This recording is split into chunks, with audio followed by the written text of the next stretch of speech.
आजकल यूपीएससी की कोचिंग्स में कोचिंग के नाम पर क्या पढ़ा रहे हैं, इस पर विवाद चल रहा है। विजन आईएएस में पढ़ाने वाले कुछ टीचर्स की वीडियोस जो है वो सोशल मीडिया पे वायरल हो रही हैं। इस वीडियो में हम बात करेंगे ऐसे ही विजन आईएएस में झूठ पढ़ाने वाली मैडम स्मृति शाह के एक झूठ के बारे में। वीडियो में मैडम बताती हैं कि चेरामन मॉस्क जो है वो 7वीं शताब्दी की बताई जाती है, उससे इस्लाम फैलने लगा था। वीडियो के अकॉर्डिंग तो ऐसा ही लग रहा है। और जो इस्लाम फैलने लगा था उससे निपटने के लिए हिंदुओं ने भक्ति आंदोलन या भक्ति मूवमेंट जो है वो शुरू किया था, जिसे मैडम भक्ति कल्ट भी बनाती हैं।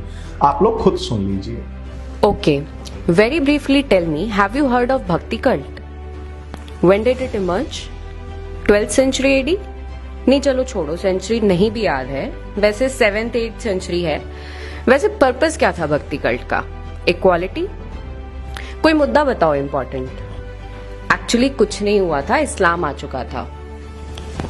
क्या कह रही है? इस्लाम था बहुत लिबरल। मैडम होश में हो या लिबरल का मतलब चेंज हो गया है क्या डिक्शनरी में है?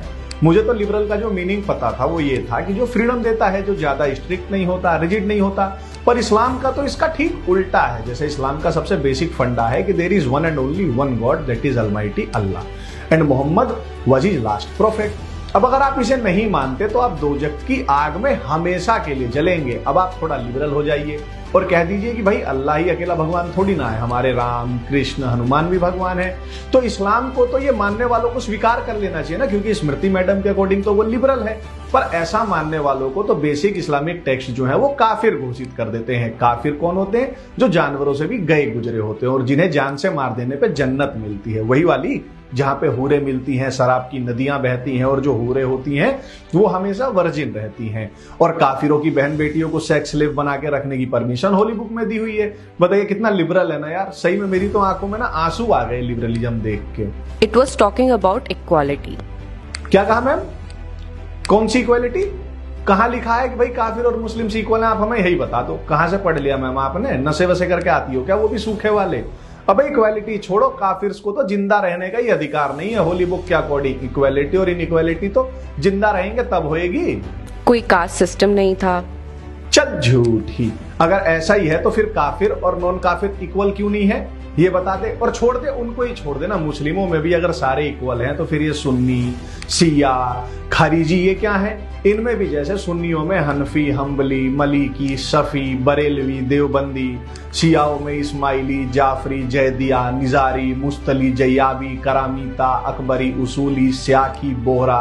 बोहराओं में भी दाऊदी बोहरा जफन बोहरा सुलेमानी बोहरा अलावी बोहरा अतबाए मलक बोहरा।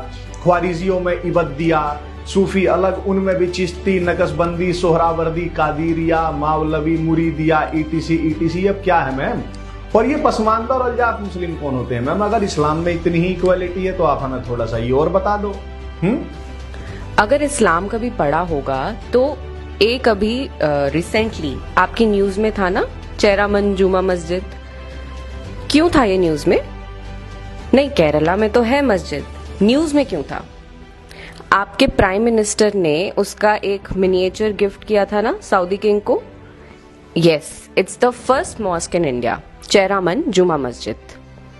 हाँ, फर्स्ट मॉस्क है तो भाई 7th सेंचुरी एडी में भी रिलीजन के बुर्के में घूम रहे माफिया गैंग के बारे में दुनिया के काफिर्स को नहीं पता रहा होगा। तब कम्युनिकेशन के साधन भी आज जैसे नहीं थे। भैया आपने तुरंत सर्च किया, आपको चीजें मिल गई आपके हाथ में। और खैर आज भी कम्युनिकेशन और इंफॉर्मेशन के इतने सारे रिसोर्सेज हो जाने के बाद भी माफिया गैंग का सच तो हमारे देश में ही देख लीजिए, बस कुछ गिने चुने हेट मॉन्गर्स और कुछ इस्लामोफोब्स को ही पता है। बाकी तो मेजोरिटी जो है वो आज भी धिम्मियों की तरह जी ही रही है। और सीताराम जी गोयल तो कहते ही थे ना कि one of the biggest blunders that Hindu society did in its hoary history was treating Islam as religion. तो पहली मस्जिद बनाने देना ही हमारे पूर्वजों की गलती थी, पर उससे क्या हो गया? ये 7th सेंचुरी एडी में स्टैब्लिश हुई थी, यानी इस्लाम स्टैब्लिश हो गया था।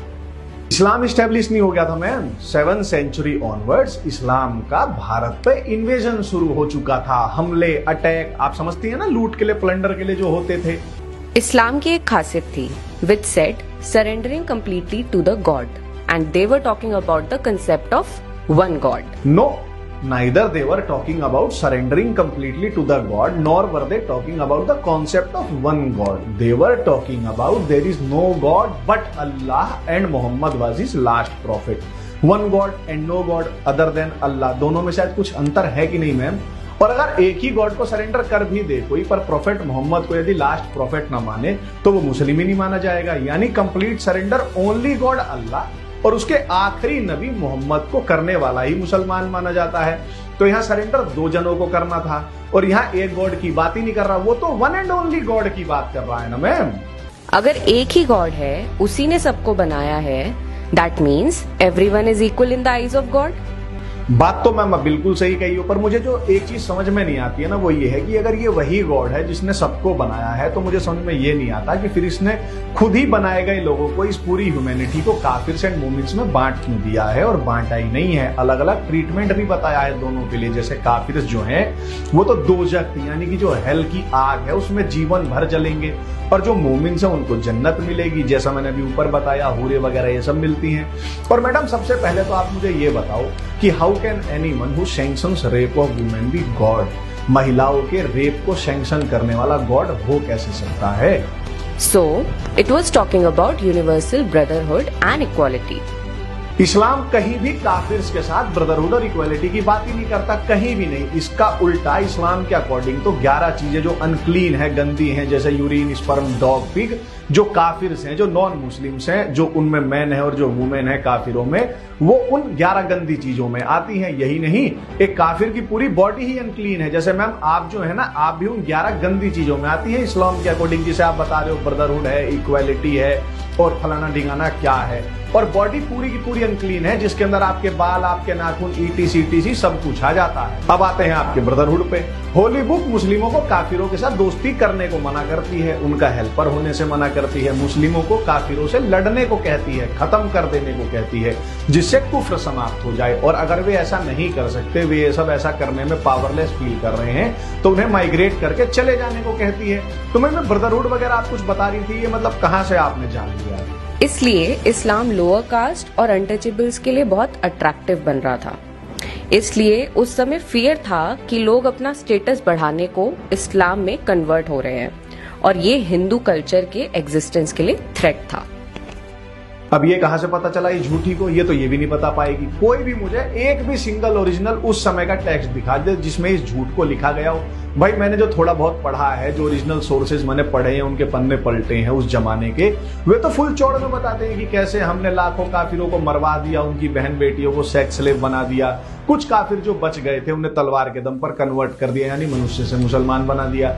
वरना यूपीएससी की तैयारी कराने वाला या करने वाला कोई चिलंडर मुझे एक सोर्स दिखा दे हिस्ट्री में जहां लोगों ने तलवार के भय के अलावा किसी और कारण से अपना मत परिवर्तन किया है। यही नहीं, भारत में इतनी बड़ी संख्या में growth of schedule castes and tribes का कारण ही रिलीजन के बुर्के में घूम रहा माफिया गैंग है। जिन वीरों ने ज्यादा बड़ा रेजिस्टेंस दिया, जो जंगलों में रहने लगे, गुरिल्ला युद्ध करने लगे, आज उन्हें एसटी में गिना जाता है। और जो नहीं लड़ पाए या जिनका भाग्य अच्छा नहीं था, जिन्हें तलवार के जोर पे सलवार पहना दी गई, उन्हें भी कन्वर्जन के बाद इक्वल स्टेटस नहीं दिया इन मुस्लिमों ने अपने साथ का। ये पसमानदा और अल्जाफ मुस्लिम कौन होते हैं जानती हो मैम? ये मुस्लिम्स में लोअर कास्ट में आते हैं। फिर कैसे कह रही हो कि सोशल स्टेटस ऊंचा हो जाता था? तो है, पर ये लोअर कास्ट, पसमानदा और अल्जाफ, ये क्या मैम? हेलो मैम, आवाज आ रही है आपको मेरी? अब समझ नहीं आया, करे तो करे क्या। उन्होंने कहा चलो यार एक रिफॉर्म मूवमेंट इंट्रोड्यूस करते हैं। हिंदुओं में और हिंदुइज्म में जो रिफॉर्म मूवमेंट इंट्रोड्यूस हुआ वो था भक्ति कल्ट। अब इससे ज्यादा बड़ा झूठ क्या हो सकता है? मैं ऐसा इसलिए कह रहा हूँ क्योंकि दक्षिण भारत में भक्ति आंदोलन शुरू करने के लिए जाना जाता है वे थे शैव नयनार और वैष्णव अलवार संत। अलवार और नैनार संतों का जो टाइम है वो 5th सेंचुरी से 9th सेंचुरी के बीच का बताया जाता है, यानी कि चेरामन मॉस्क के बनने से 200 साल पहले भारत में भक्ति आंदोलन शुरू हो चुका था। और ये झूठी क्या कह रही थी कि इस्लाम के आने के 200 साल पहले ही जो भक्ति आंदोलन शुरू हो गया था वो इसके हिसाब से इस्लाम से इंस्पायर होकर शुरू हुआ था। यही नहीं, जानते हैं जो 12 अलवर संत थे उनमें एक जो सबसे प्रसिद्ध थी उनका नाम था अंडाला। ये 12 अलवार संतों में एक स्त्री थी। अब अगर भक्ति आंदोलन किसी मजहब से प्रेरित होता तो भला एक स्त्री को कैसे संत मान लेता? ऐसे ही अगर आप उत्तर भारत में देखेंगे तो आपको मीराबाई का नाम ध्यान में आएगा। अगर मजहब या रिलीजन से भक्ति आंदोलन प्रेरित होता तो निसंदेह महिलाओं को संत मान लेने जैसी कोई परंपरा तो वहां हो ही नहीं सकती थी। और जो लोग ये सब देख के हैरान हो रहे हैं, सरप्राइज फील कर रहे हैं, ये सब झूठ क्यों पढ़ाया जा रहा है, तो उनको बता दूं ये कोई नई बात नहीं है। और ना ही विजन IAS में इकलौते ये झूठ पढ़ाने वाले मास्टर्स हैं। कोई सी भी, आई रिपीट, कोई सी भी कोचिंग पकड़ लो और हिस्ट्री पढ़ के देख लो।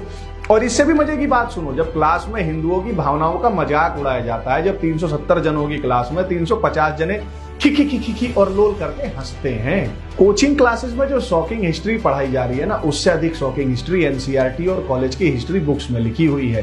क्लास किताबों के एक्सप्लेनेशन के लिए होती है, और जो झूठ हिस्ट्री बुक्स में लिखा है हिस्ट्री के नाम पर, उससे 10 गुना झूठ पढ़ाया जा रहा है एक्सप्लेनेशन के नाम पर शॉकिंग ये भी नहीं है। शॉकिंग ये है कि 110 करोड़ हिंदुओं के देश में 20 करोड़ मुसलमान शिक्षा के नाम पे अपना प्रोपोगेंडा चला रहे हैं मस्त। कभी कभी तो मुझे लगता है कि भारत एक इस्लामिक देश है जिसमें हिंदू नाम वाले 2 पाए रहते हैं।